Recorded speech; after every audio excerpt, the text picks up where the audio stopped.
over there.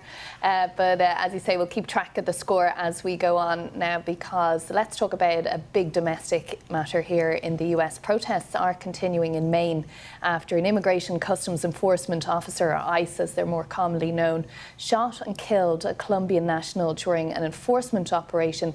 Now, just last week, the agency also used deadly force against another migrant at a traffic stop, this time in Houston, in Texas. Well, in Biddeford, in Maine, the ICE agency said the officer, quote, discharged his weapon because he was fearing for public safety as an individual tried to leave an address they'd been watching in a vehicle. ICE didn't share any details on why the officer had feared for safety. That agent has been placed on leave pending an investigation. Now, our news partners here in the US, CBS News, they're reporting that following those shootings in Texas and Maine, ICE agents have been instructed to immediately suspend most vehicle stops during enforcement operations, except in cases involving serious criminal targets. Now, under that directive, ICE can only stop a vehicle if they're also accompanied by the appropriate law enforcement agency.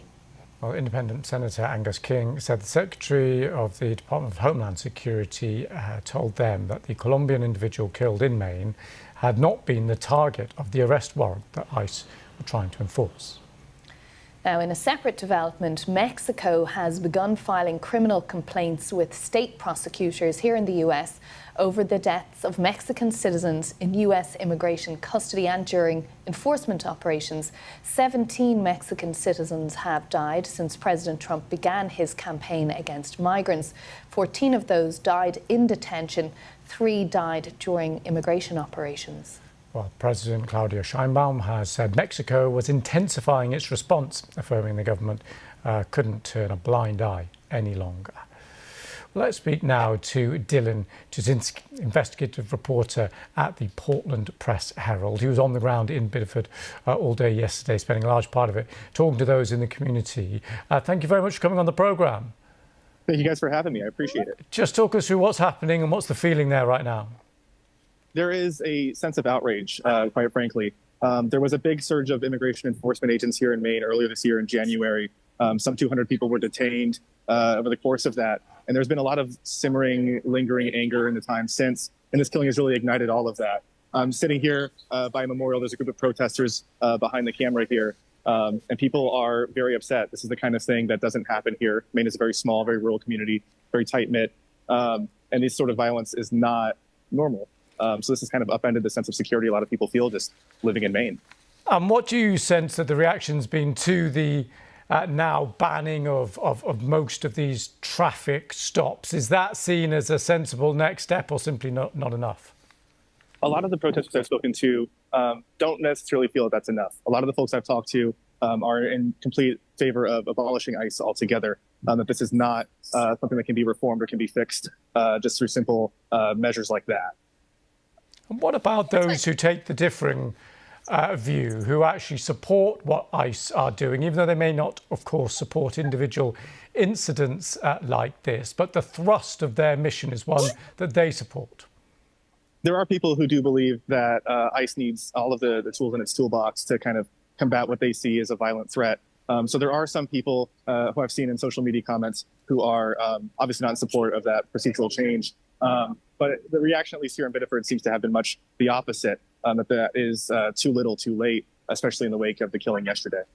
And Dylan, beyond the idea of scrapping ICE altogether, are there conversations about changes that would satisfy people there, or alterations in the way things are done on the ground? Or is it simply a case of they want the whole operation, the whole of ICE, disbanded? Most of the protesters I've spoken to are in favor of the thing of ICE being abolished altogether. Even many of the Senate candidates who have declared on the Democratic side here in Maine in recent weeks after Graham Plattner dropped out, who I spoke to at the protest here yesterday, said just as much.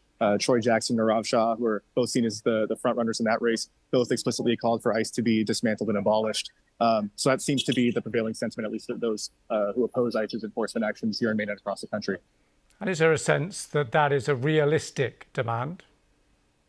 I don't know about that. There's obviously nothing really feels realistic or doable in Congress right now. But I think there is kind of a feeling, a sentiment among people here at the protest and people running for Senate that if enough people call for it, especially in the wake of an event like this, that maybe something has got to give, that something has got to change. But it still remains to be seen. It still is kind of more or less a fringe position, it seems, for most politicians to hold. What about, Dylan, what happens next in the coming days there in the community? There are a number of protests, a number of vigils scheduled, not just here in Biddeford, but all across the state of Maine throughout the coming days. Even like I said, right here behind me is a memorial that was built just hours ago. There's another one a few blocks away from here, the site of the killing, people laying flowers and writing chalk messages on the ground. There seems to be a combination of that, people grieving and people protesting. And that seems to be the bulk of the response, at least to this point. Dylan, we really appreciate your time. Thank you very much for coming on the programme and talking us through the feelings of so many people there on the ground. Thank you.